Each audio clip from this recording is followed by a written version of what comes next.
Fanatically correct. Brought to you by us, fans like you, but mostly us.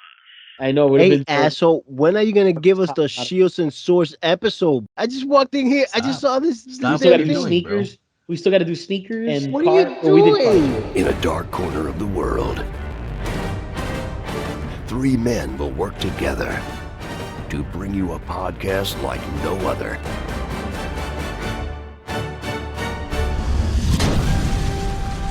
This is Fanatically Correct, where the fans, the geeks, and the nerds are always correct. With your host, MSK, Yo Peace, and Omega.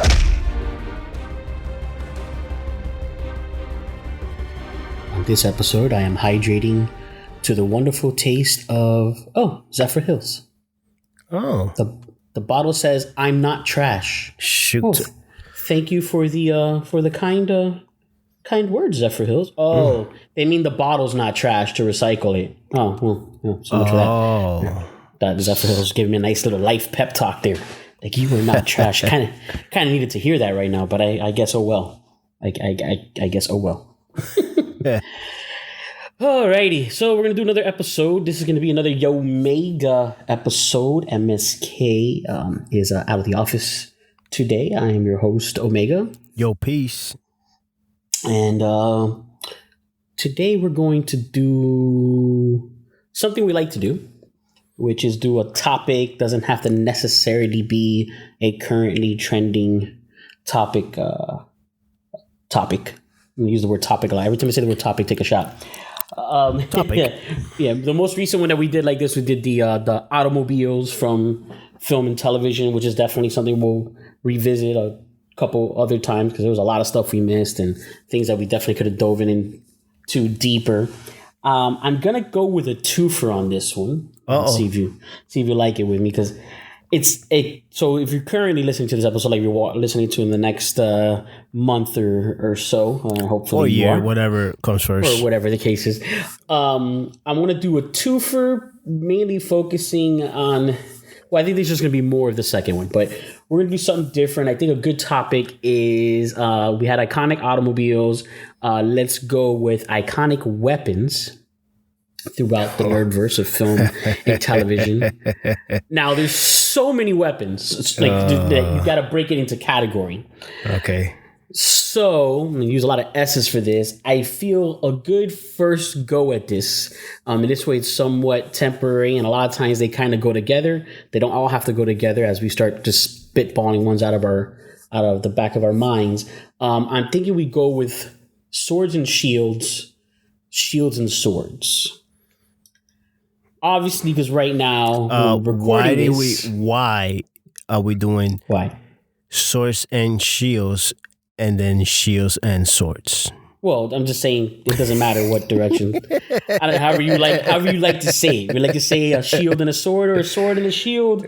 Whatever works for you. Whatever makes you happy how to say it. In this topic, let me get it right. And I just want to let everybody know that we... Oh, sorry. I meant to say swords and shields, or sword or shield.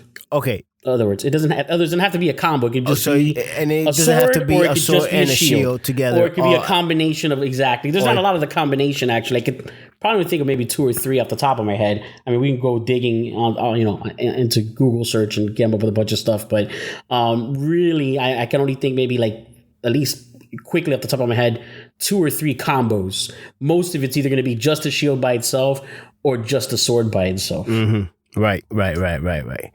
And I'll tell you right now, it's actually interesting because what I was saying of T-Fatwus, which is the Falcon.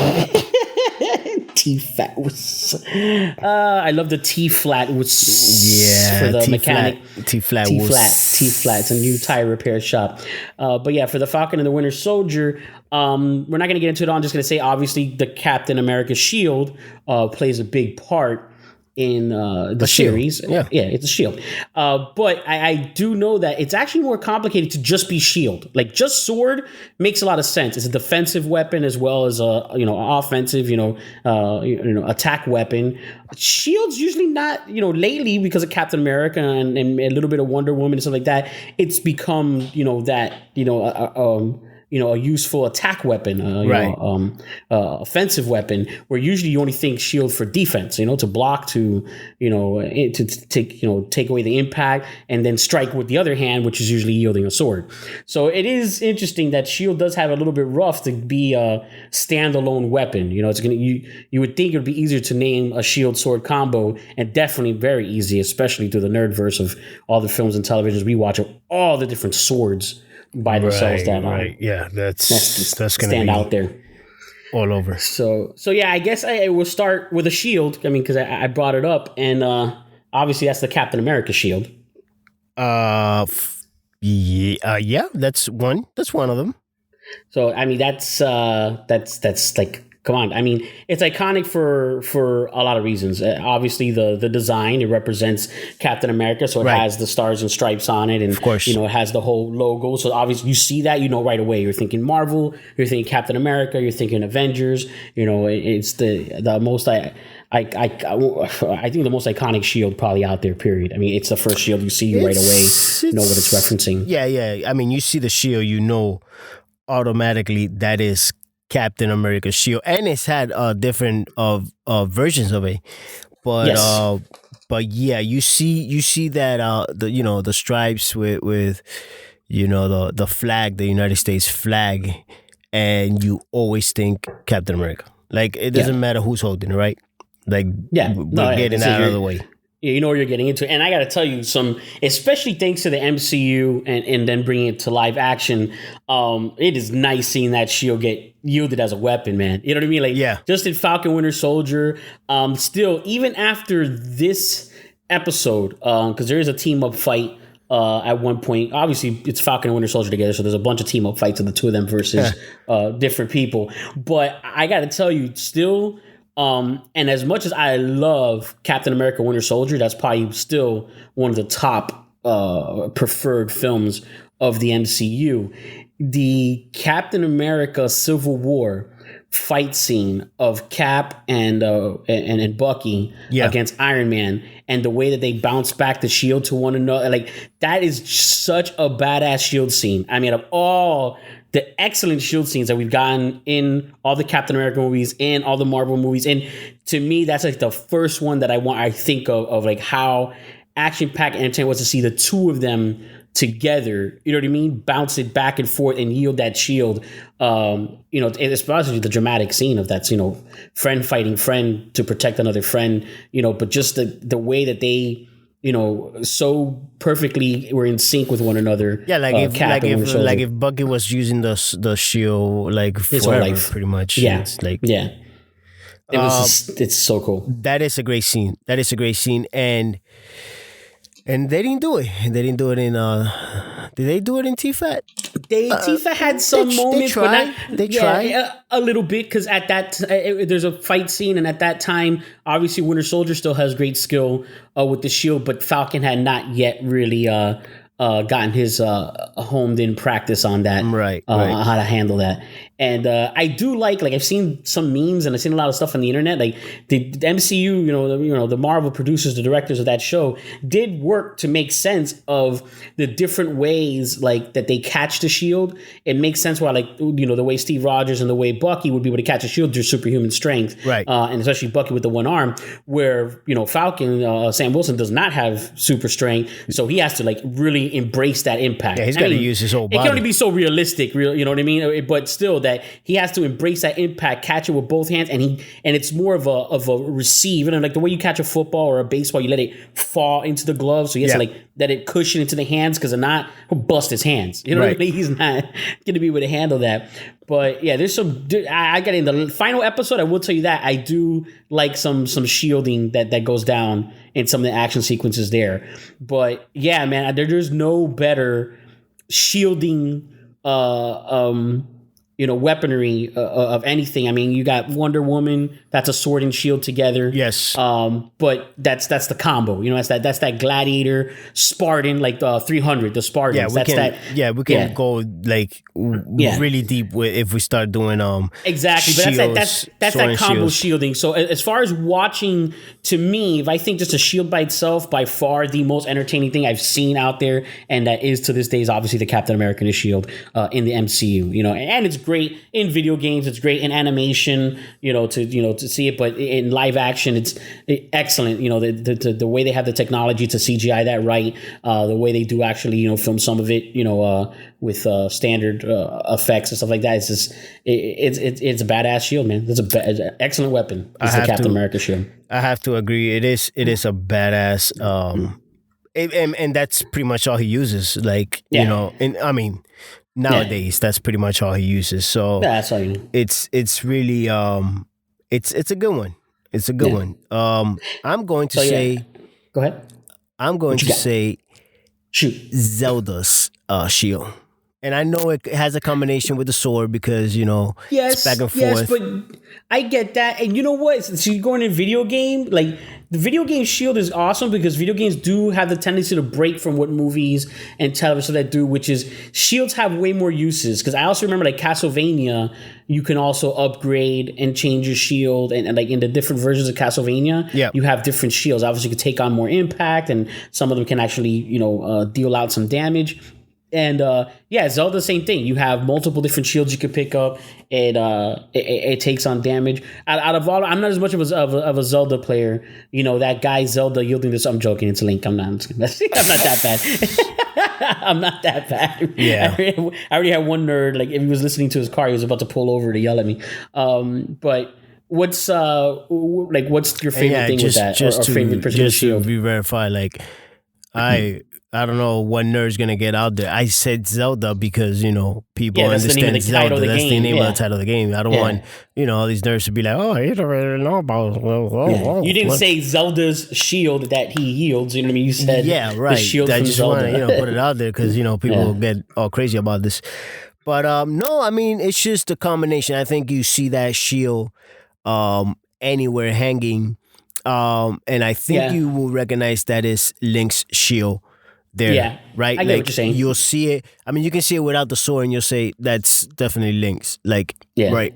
Like you see a lot of replicas of that, like at cons. When you go to the cons and you go to those booths where they make the replica weapons and stuff like that for collectors, you do see quite a few of Link's shields out there. The shields from the Zelda game.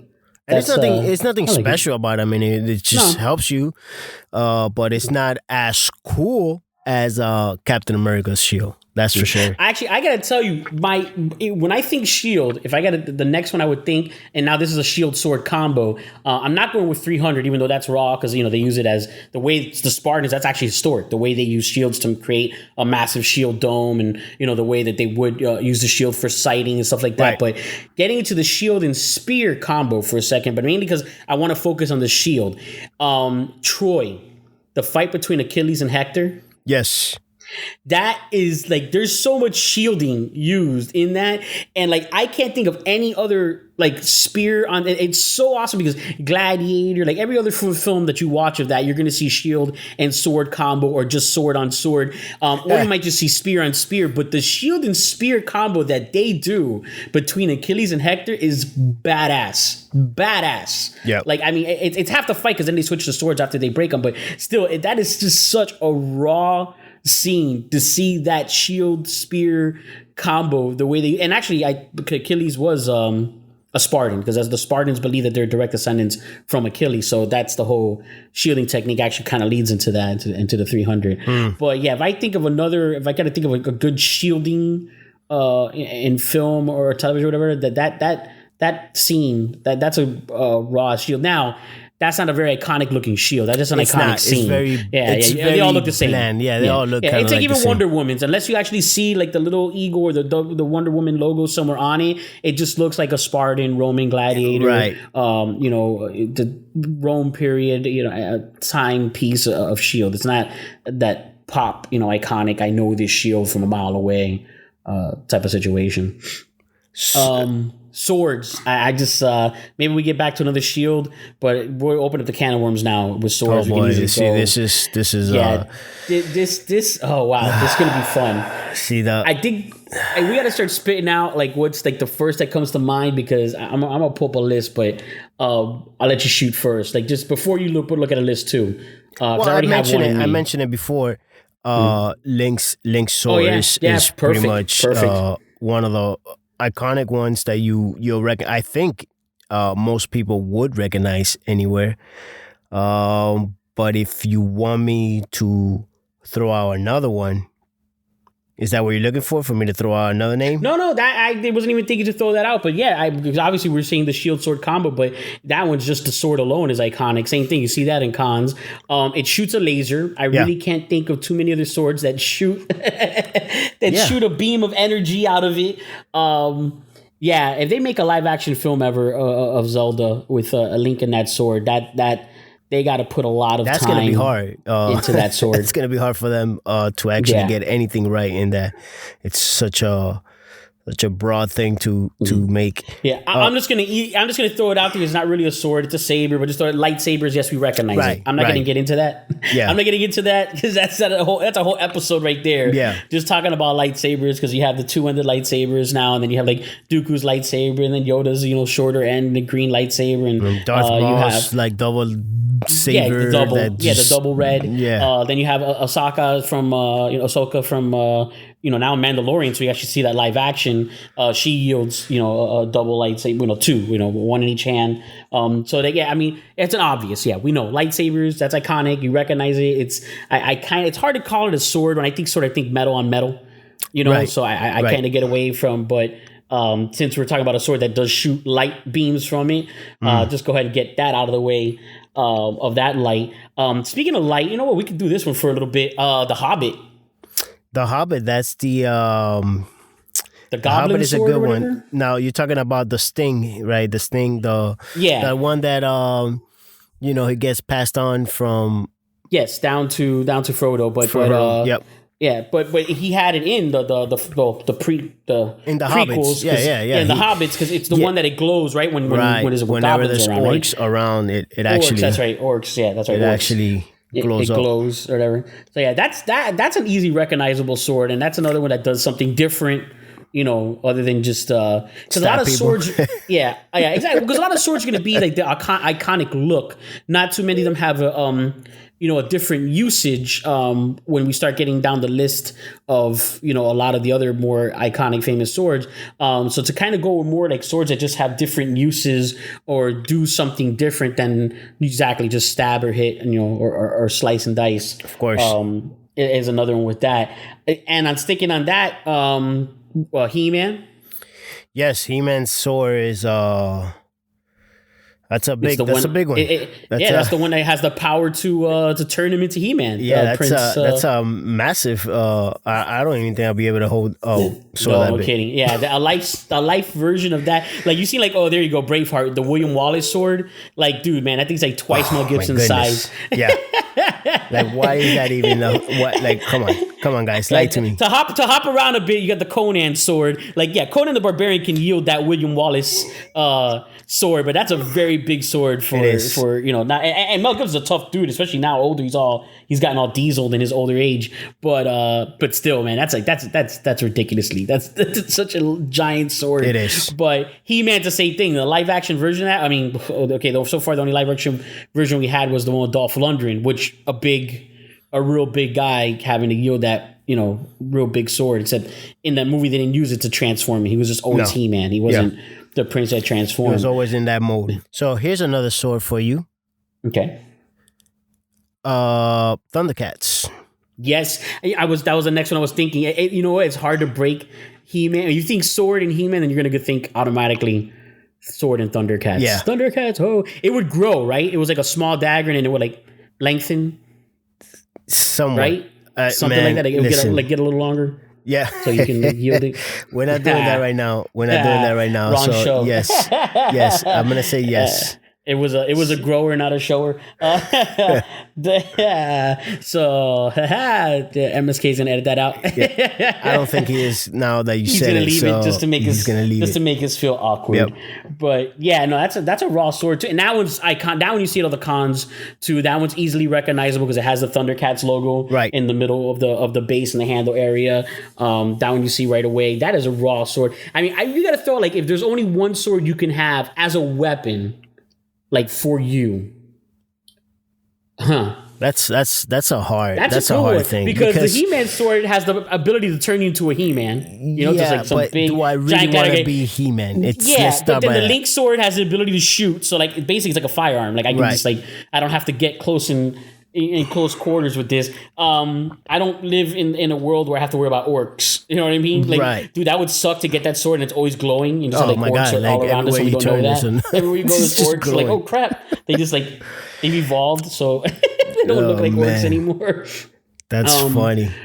Yeah, you know what? Another one with that is what was the name of Jon Snow's sword? It had a name. Was it Claw? White Claw? Well. Now that you mentioned, because about big swords for smaller people, it's the same thing. The needle was a good one. Yeah. See, what a functional sword. That reminds me of like the Antonio Banderas movie, 13th Warrior, with the Vikings and stuff, that he makes the smaller functional sword. And Needle's the same thing, man. That is one functional sword. Functional for her, you know, her ability. And that's what I like about the Sword Master has that made for her, because like that's like it's about the skill, and it's about how you correctly yield this weapon. You don't need to go all oversized, you know, large. And that's like the funny thing, because that's what I was going into. Like with Jon Snow, he's trained to use a big sword, even though he's not, you know, a very big guy. I think it was Long Claw. Look at the name. Long Claw. That's what it was. Long Claw. You know, but same thing. So he's wielding this big, huge sword. I mean, you know, he knows how to fight with it, but like it seems almost impractical for the size and skill set of the yielder. And that's why I like that the 13th Warrior, you know, that's not very an iconic story or whatever, but just the point that the sword in the story of that, where I don't know if a lot of people actually have seen of our listeners have seen Warrior? 13th Warrior. Yeah, that's an excellent film. That might be our necessity. It's one of those that movie is one of those hidden secrets. Like it's a good movie. A hidden gem. It is. You know what? I'm calling it early. We'll talk about it later in depth later. I think that's a necessity. You just made it easy, so we don't have to like hunt for one later. We already have a necessity in advance. So coming soon, you're going to hear more about the 13th Warrior with Antonio Banderas. So yeah, that's that. But I like that. I like and you know what? We could have done this, and I think for the next part we'll do that, because right now we're just like spitballing, throwing them out there. We have the same scenario right now. We're just going with iconic, the look, the style, kind of playing with it. But just like automobiles, it's almost the same thing. You can easily say, you can break it down into so many categories. Exactly. Category 1, it's about the sword. So it might not be an iconic sword. Example, Princess Bride. There's a lot of swords that look like that, you know what I mean, that make that dueling style sword with the beautiful handcraftsmanship. But there's a lot about that particular sword, you know, which is not the Dread Pirate Roberts, actually Indigo Montoya's sword that his father made it, and the whole story with that. And that's a beautiful sword. You can make a pretty good guess that that's the sword if you see it like at a con or, you know, online or whatever, without it being tagged as to what it is, because of the elaborate style that it has to it. But example, that's the whole thing with Pirates of the Caribbean. Also, they did that with Will Turner and the sword, because he's also a sword maker. So you have the whole thing where it's like a very lovely, nice looking sword, and that's the one. Yeah, actually, in Pirates of the Caribbean, they always say like nice sword, which they also do. And I kind of think they're almost doing a throwback to Princess Bride, where he says that to him when he gets the sword. He goes, "It's a nice sword." The Dread Pirate Roberts says it. He goes, "You know, it's a nice sword," and he leaves him with it. He doesn't steal it from him, so he's not that much of a pirate. It is a very nice looking sword. Like. It's a very iconic look to the swords. And when we're talking about swords, I mean swords like I like, you know, I'm big on swords, like not big on the names and everything, but I used to collect swords, like, let's just put it that way. And then I gave them up, but I was always into swords. And like another one, I don't know why, very simple sword, but you know, Three Musketeers swords Yes, same thing. It's one that of was those. The same thing. The one where Chris O'Donnell had a whole thing with that about the sword, about the look on it, the style, whatever. And that's the thing. At the end of the day, like I like that they do that because if you watch like the Count of Monte Cristo, where they don't bother putting that in the side story, and other Three Musketeer movies, like it's a fencing sword. At the end of the day, it's a fencing sword. They all look kind of nice. If anybody was of royalty or whatever, they it's almost like pistols during the Wild West. You know what I mean? Like that's the thing you always carried with you, used it all the time. Everyone had different looking, nice looking swords because they took their pride in it, you know what I mean? Because the whole concept is that they're swordsmen, that they're very good at at sword fighting, and therefore they have an honor with that, so they have a look and a style that they want to keep, so you go with that. A lot of them, you're not going to be able to tell them apart. You know what I mean? I think probably because of the gold and all that, the Princess Bride, if you put a bunch of the different movies with fencing swords in it, might be the one that you'd be able to you'll be able to pick it out. Yeah. Exactly. It's almost like Excaliburs. There's so many Excaliburs. Yep. Excalibur sword. That's the story's all about the sword. But if you line up a bunch of Excaliburs, you're gonna have a hard time saying which Excalibur movie it's from. If it's from King Arthur, if it's from First Knight, is it from Excalibur? Is it like there'll be a lot of play with that. And on top of it, you just start throwing a bunch of medieval swords period in there, you might have a hard time depicting it. So it really does it's an iconic sword in name and story, not so much in look. And there's yet to be like a specific version of Excalibur. I just look and I go, oh yeah, that's Excalibur. Yeah. Because even like the animated series which you talked about, the one where Arthur King, where the knights go back into the football team. Yes, goes back in time. Yeah, that, oh my god, I remember that. Yes, I like that cartoon, man. Yeah. That was a raw cartoon. I remember that. I kind of messed up if you really start thinking about it, because it's like they were with.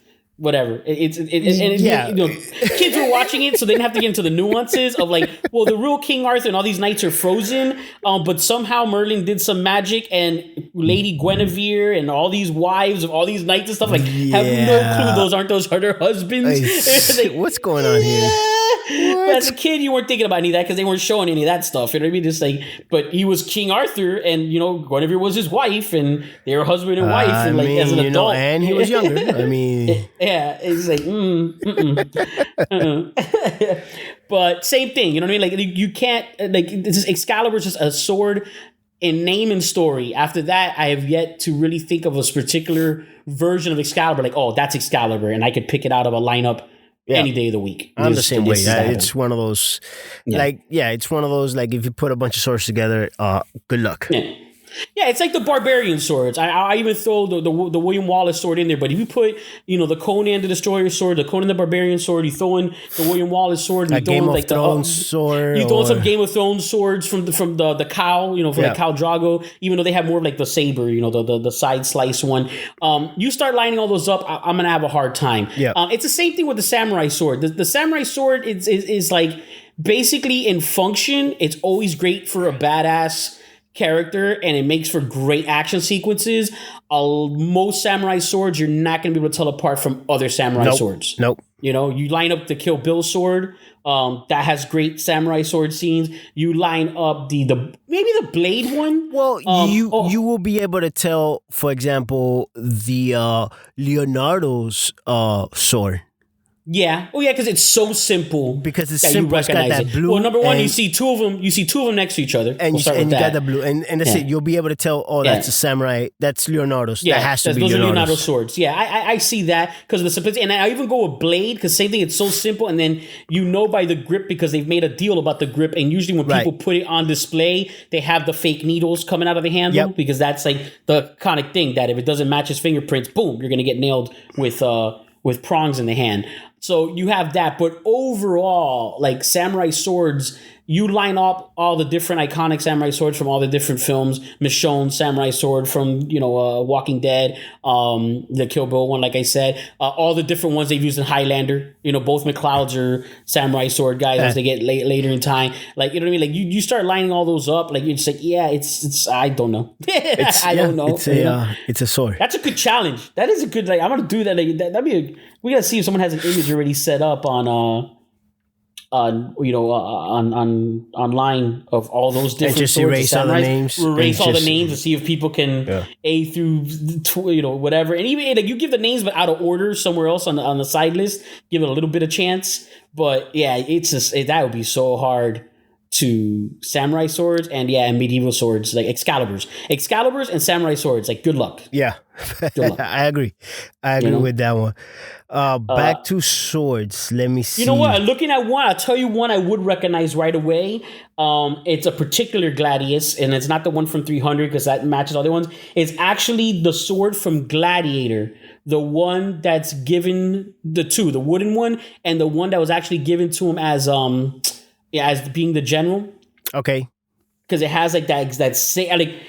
I can't think of any other sword from those movies like that looks exactly like that. Like a lot of like Spartacus, stuff like that. They have obviously for the same era. That one is so like what? That one is like a white looking one or whatever. Yes, it's like a white handle, and it's like it just goes right into the blade, like you know the side part. Like if I see that, like for the most part, I don't think anybody's making replicas of that for anything else other than the one from Gladiator. Like I don't see like even 300 or what's the second of 300 the second part 2 of it or even Spartacus the series.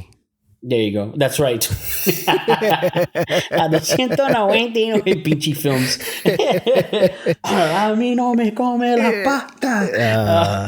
That's great stuff.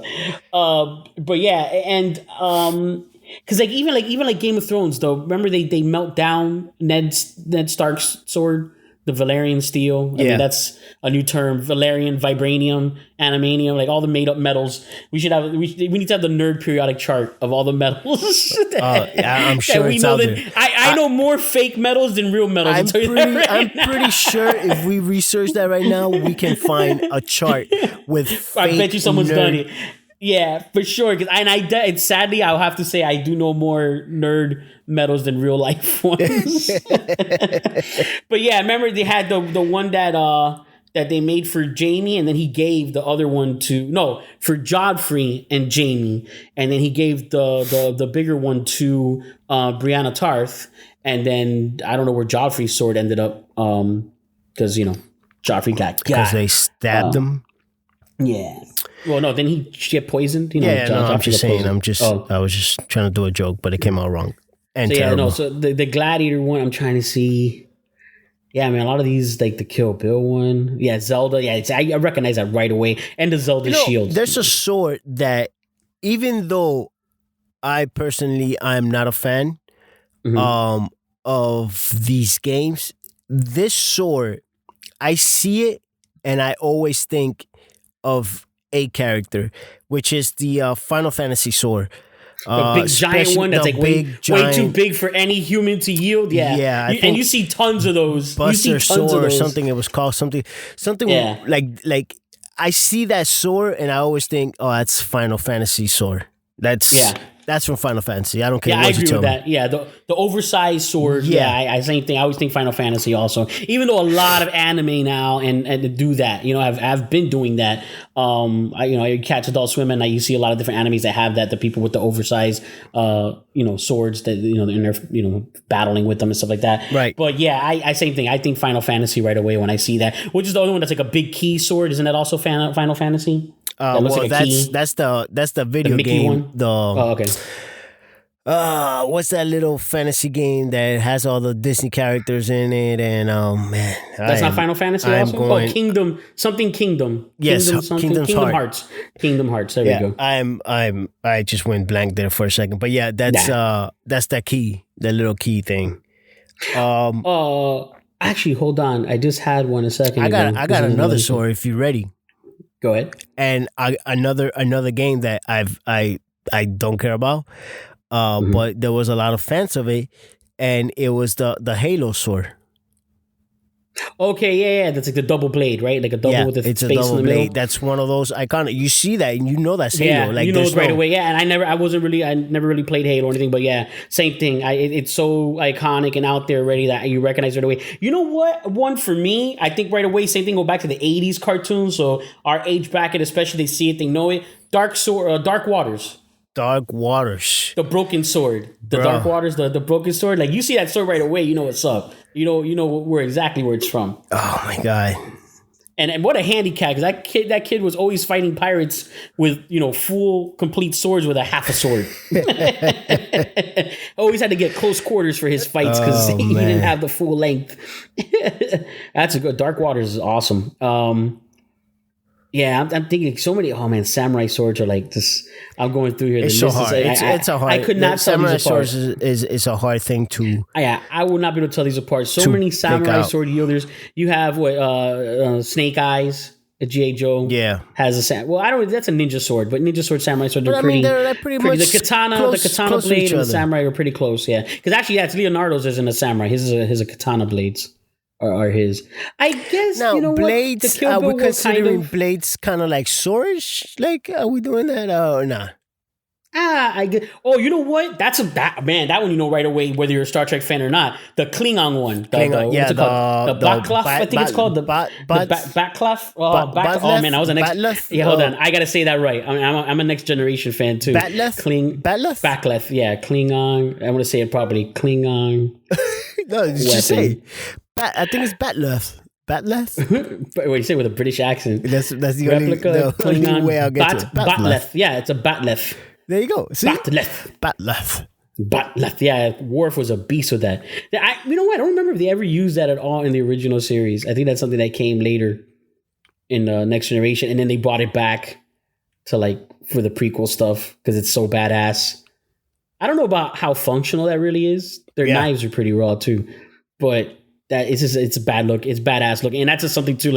I think you recognize it right away. You look at it whether you watch a lot of Star Trek or not. I think that's that Klingon thing. Yeah, I think that's definitely. I mean, I say I would recognize it. There's a lot of people that really don't watch Star Trek, which is I don't understand. But whatever, I'm not gonna get into that. Mm-hmm. Yeah, and even also blades, I guess swords. You have the side blades of Raphael, Katana, Melina. Who was the other one from Daredevil? What's her name from Daredevil? That Jennifer Gardner played her. That she was also in the Daredevil series too. What's why can't I remember her name now? You talking about Elektra? Elektra, there we go. Elektra Nachos. Okay. So yeah, so it's the same thing. I'm just saying she had the same thing. The side again. The sides. You put hers next to Raphael's, next to Katana's, next to Melina's, next to I can't tell that part. Raphael's might have that little bit of red on it, right? Like does wrap it with a little bit of red? And also the simplicity, just the wrap brown. You know what I mean? Keeping it simple. So you might recognize Raph's, but you won't recognize anybody else's. You know what? I'm gonna go with the long claw. Man, that is a raw looking sword though.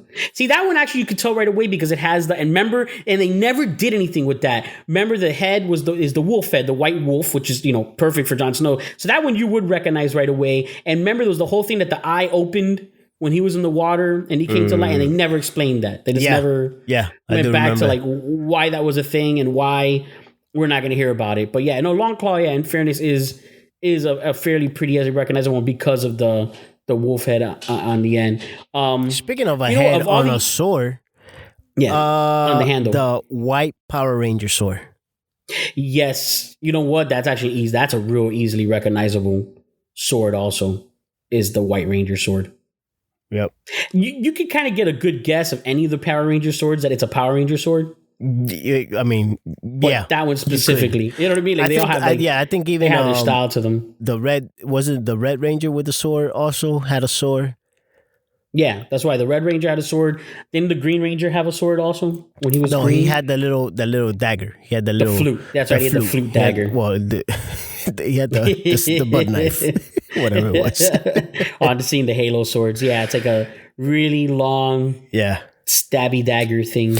Oh, a sword, another video game. See, I'm back into video games. I'm just like video games. Now, this one is very iconic, and it's the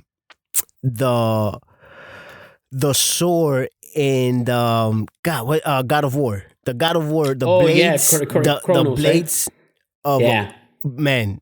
That is an iconic two swords because it's attached with a God, I'm going blank right now, but it's attached with a chain, on with a chain on with both a- ends. Yeah, it's got the little. I don't know if it's a chain because chain it's with really like- like, it's like- but yeah. it's attached to it, and you can go. It's got like a blade buck at the end wild. of it. Yeah, You can go yeah. buck wild with that on, With that on the blade. game. It's almost like a Morning Star blade. Yeah. It has a thing going with it. Yeah, it's raw. That is raw. You know what? The Zorro sword. See, another fencing Zorro, sword. I mean, that's another. You know, that's. I could say that's another. You can throw that in with the fencing swords of exactly. Musketeers. I would have a hard time. And good luck calling that one the Zorro sword. Yeah, I have a hard time. See, because like I'm looking at the blade sword. The blade sword is easy also because it's a katana blade, but the tip of it, because he uses the stab. Right. It doesn't do the samurai cut and it doesn't do the katana cut. It actually does a straight, almost like a sword, a base sword, like a medieval sword. It points to the end, almost like what's it called, a needle.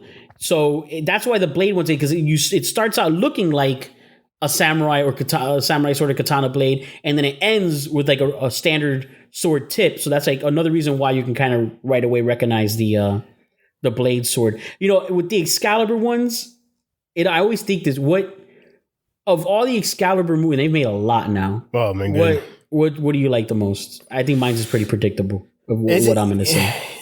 You think yours is very predictable? I think so. I think I'm predictable in the sense of all the basically King Arthur movies of the one that I like the most. You like the one from Excalibur itself, the movie? Yeah, Excalibur. Yeah, I prefer that film over all the other ones. Yeah, first 9. And I will tell you one thing that was pretty cool about did you see the one with the guy from Sons of Anarchy with Jax? I started watching that. I never finished that movie. Never saw it? Well, spoiler alert. I'll go ahead and ruin it for you. I know you're obviously we weren't that into it. It's not that good of a movie. I didn't enjoy it that much. But I will give it credit that the thing that they made that was cool with that Excalibur, because usually the Excaliburs you always get is that it can cut through anything. You cut through a shield, cut through another sword, cut through any surface. It's just the strongest blade out there is usually the lore you'll get with an Excalibur. In that one, it basically made you the Flash. Oh. Is what it did. Okay. And so should I rewatch that movie?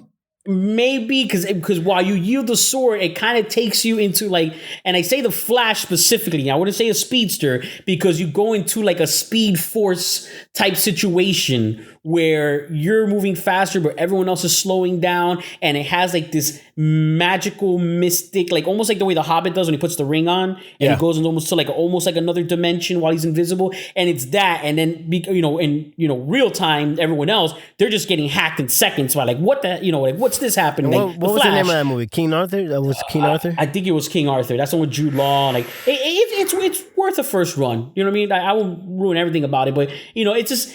I like Excalibur because I really liked that I read, King Arthur and the Knights of the Round Table, and I read Excalibur in middle school, and that was around the time, that movie came actually a little bit before that, but it was the first movie available that I was able to watch. Very adult for a kid to watch too. Very adult. Nothing Patrick about Stewart's the 80s and the 90s when we were growing up. Kidding. But Patrick Stewart's in it, Liam Neeson's in it, so a lot of actors that we know today that are huge actors, weren't really big actors at that time.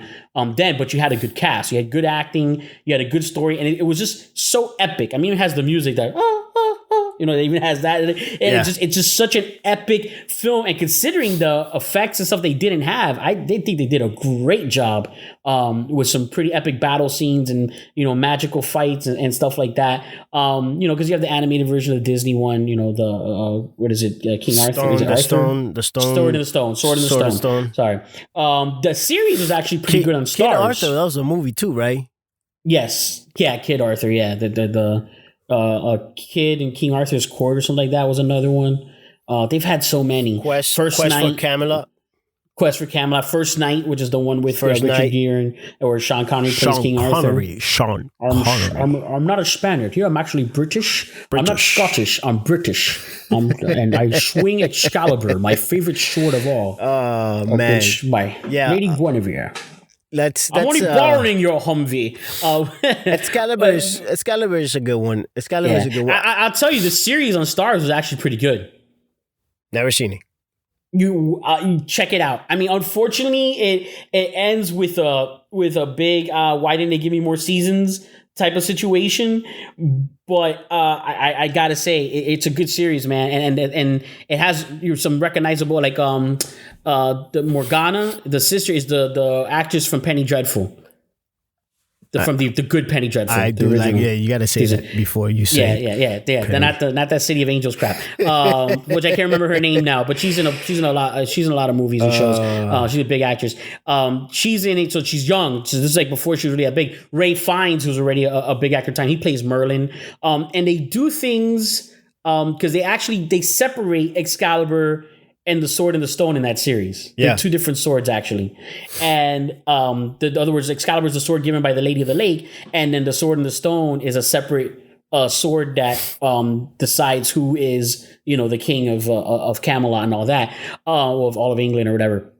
So it's pretty interesting how they actually take there's still magic because it's still Merlin and all that, but then outside of that, there's more of like a realistic approach to things also. Right. Like they explain how the Sword and the Stone works, like scientifically, on their end. And it's not something like aliens, DNA or something like that. It's gravity. Yeah. It's not the History Channel. It's not the History Channel where aliens set it up. It's gravity. Yeah, no, for sure. It's gravity. So it has something to do with that. But then there's also, it's dark too. There's a lot of dark things that happen. Like they explain the lady in the water and all that. And it kind of goes a route with, remember what was the Hercules that The Rock did? Where and that's another Hercules. Hercules. Yeah, remember where a lot of his remember Hercules, and I'm like, I know Rock Hercules, but I do remember that movie was made. But remember that the whole shtick with that movie is that a lot of his stories were made up by his crew. Yeah. People were like just making him bigger than what he was. Yeah, but then there is more to it later on. Same thing. There's a lot of things that Merlin's making up to build up the lore of King Arthur, but then there's things that really are happening. So it's an interesting take on it. I would recommend it. I mean, it's not. I mean, I kind of would throw this under necessity, but I can't because they only give you one season. So unfortunately, I'm telling you to watch a show that you're gonna feel empty when it ends because they never came back and did any more seasons. That's not good. So I'm definitely sticking with 13th Warrior as a necessity. Helping me, or you're just like trying to mess I'm talking you into it and talking you out of it at the same time. That's awesome. I appreciate that. That is awesome. So, but man, I'm sure there are weapons that we already have missed, and we're gonna get it. We're gonna get it again. We're gonna get the emails. We're gonna get the phone calls. For sure, MSK is gonna have a bunch for us. Yeah. He was a Halo guy, so he'll go more into depth with the Halo stuff. Oh, I'll tell you, the Pirates of the Caribbean. What was it? Blackbeard's sword. Was it Blackbeard? No, Blackbeard would. He turned the ship small. Who was it that the Flying Dutchman, where the sword controls? Which one is it? Which ship is it that the sword controls the ship? I don't. Or the winds? Is that the bad movie? Is that part 3? I think. Wait, no, it's not. Is it part 3? No. There's one where at the end it's Blackbeard's. It's Blackbeard's sword that it controls like the winds and the waters. And because at the end of that one, what is it? Barbosa. He gets that sword at the end. That's not okay because part 3 is the good one. That's when they all go to war. Is and that all that the good one? Which was the one that they go to the island? I like all the pirates. Okay, I like pirate which movies, is the one that he like fights the Kraken? That's part 2 and 3. That's part 3. Yeah, the one with Blackbeard's sword is the one with Penelope Cruz. That's part 4. There's a really bad one that I don't even know how they were able to continue make another movie. I'll take that. Pirates of the Caribbean over Fast and the Furious. Oh, I mean, you can't. I'm not here to compare oranges to apples. I know. I'm not here to compare that. Yeah, I know I'm joking. Pirates of the Caribbean, it's a better, 100% better movie overall than the Fast and the Furious franchise. Yeah, I get that. I just had to throw that out there because I'm getting defensive. There was a really bad one where he was like fighting a Kraken, and I don't even know what the movie's about, to be honest with you. I think I don't even remember what the movie's about. I just remember scenes from that movie. That's all. Yeah. I remember them going through like a type of I want to say like an island, like a dark island, like a Caribbean island, and it was like dark and there was like witches. It was a weird movie, man. It was a real weird movie. So that was a really bad one, and I have no idea how they were able to get another movie after that. Yeah. But moving on, I just brought up that story because it does something. It did a thing, but it actually looks very similar to the Dark Water sword, just like a little longer. Okay, because it's not a broken sword. Like it's made on purpose. to look like that.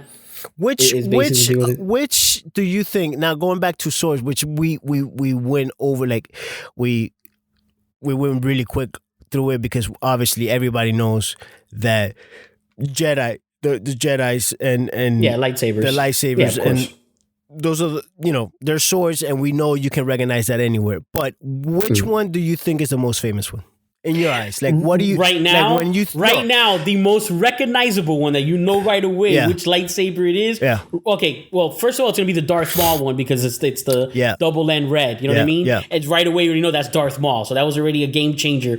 But right now, Mandalorian, and actually, I'm glad you brought this up so I can remember something I forgot. The black saber. The black saber. The Mandalorian black saber. Right away, you know that's the Mandalorian saber. There's no other black lightsaber. Do you think that's the most famous one out of the whole? Like, let's talk generations. Like throughout whole generations, you think that's the most famous one? I think through all the movies, it's gonna have to be the Darth Maul one. It's the most recognizable. I think so too. It's the most recognizable. Storyline wise, it's obviously gonna be Anakin's first lightsaber that ends up becoming Luke's lightsaber. You know what I mean? Because the story and the impact of it, going back from the father to the son, and he uses it against his father because then it was the one that Obi-Wan gave him, and all everything that connects there. That storyline wise, but if you line up a bunch of lightsabers together, outside of obviously now because it's the most currently trending one, and it's black, that's it. The light color is completely different from all the other ones. It's obviously going to be Darth Maul's because you have the double lightsaber.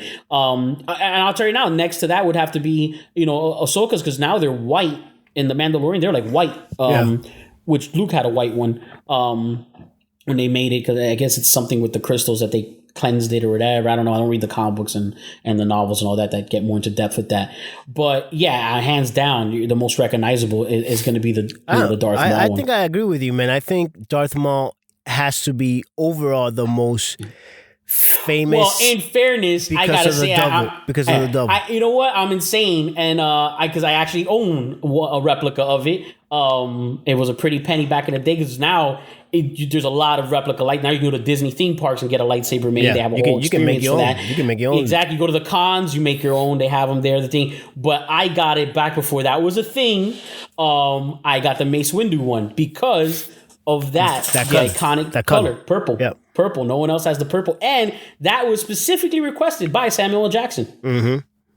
And George Lucas made an exception. Didn't care if it meant anything. And you know what? I don't know if he was planning when he said like, yeah, you know what, we could do that because we have in the works, this whole other idea. Yeah. So Lucasfilm has this idea where in Clone Wars and stuff, they're gonna have a cave that has a bunch of different colored crystals. That or Samuel Jackson, they got to owe him credit that, hey, you know what, you opened the world to more colors than blue, green, red. Yeah, that's pretty much all you had, blue, green, red, and which is funny because at first it was just blue and red, and then we got the greens because Yoda and stuff like that, and we started getting the greens, and then then we got the purples. But then you smash them together and you get that little purple. Yeah, exactly. The blue and the red. So I mean, it works out. It works out. Pretty clever. Man, shields is a hard thing to come up with. Like, I'm trying to think of a good shield. And I mean, I mean, right now, as we speak, I'm probably gonna get out of this and go play some Valhalla as it is. And there's shields there. There's you get to upgrade shields and things like that. But it's just like it's just like a regular Viking shield. Like there's nothing crazy about it. Like there's nothing that is gonna be recognizable. That's what it is. So you have nothing else? There wasn't something else you wanted to bring up? And as it is, you can always listen to our podcast on fanaticallycorrect.com. That would directly straight to our Podbean site. You'll be able to follow, like, and rate us. You can listen to us on Apple Podcasts, Google Podcasts, iHeartRadio, Spotify, and I'm sure there's other ones that we haven't even figured out or know how to even access. You can follow us on our social media websites using the @handle of FanCorrect for Twitter, Instagram, or just search for Fanatically Correct on Facebook and YouTube. Please subscribe. Hit that notification, that bell. Things are not coming at the speed that we would like to, but like we always say, it's a broke podcast, so we all have jobs and it's a little harder. It's getting even harder, but We're trying here. And finally, you can always email us at contactfancore@gmail.com. That's contactfancore@gmail.com. And leave us a voicemail also at 786-704-8404. Please make sure that you can call us without getting charged. We can't pay for that bill, man. So if you cannot call us, don't call us. But you can always, reach out to us by other means. So that's about it. That's where you can find us. Oh, and when did you say the link tree? We have a link tree. Yeah, link tree. It's at FanCorrect, the same handle we have for Twitter and Instagram, and it links. It's a tree of links. It's got everything there. It's got everything there. You just click that, and then it'll take you to everything where you can follow us and just look out for newer content. So. Well, this is going to be a shorter episode, so we're going to go ahead and wrap this up with what I mentioned, the 13th Warrior. So anyways, I'm trying to look at for the Vikings name, but yeah, the base story is Antonio Banderas. He's an ambassador over to the Viking peoples from the Middle East. He's a Muslim ambassador, actually, which they kind of touched on in Vikings at one point. Bjorn does go that way and meet with different people, other behavior than Norsemen. Ibn Fadlan. I'm not good at pronouncing that name. That's the name of the Beowulf. That was the name. Beowulf.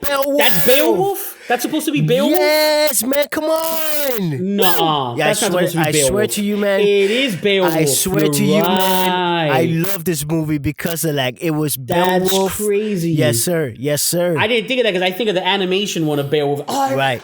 Beowulf. Yeah. I remember because I read the book. I remember reading the book, and then they made the movie, and I was like, "Oh man, this is Beowulf." That warrior, and I got to see that story the in that. Is that story in there of the 13th Warrior of the when they fight the Death Eaters or they're cannibals. I mean, they're cannibals. But that's the thing about Beowulf. Like when you're reading the book itself, you're thinking, man, is this really what's happening, or is it like, or is it like? So I think what you're doing with that movie, or is it bigger than what it is? You know what I mean? This is interesting. I don't want to ruin it because we're giving us a necessity, so obviously we don't want to spoil too much.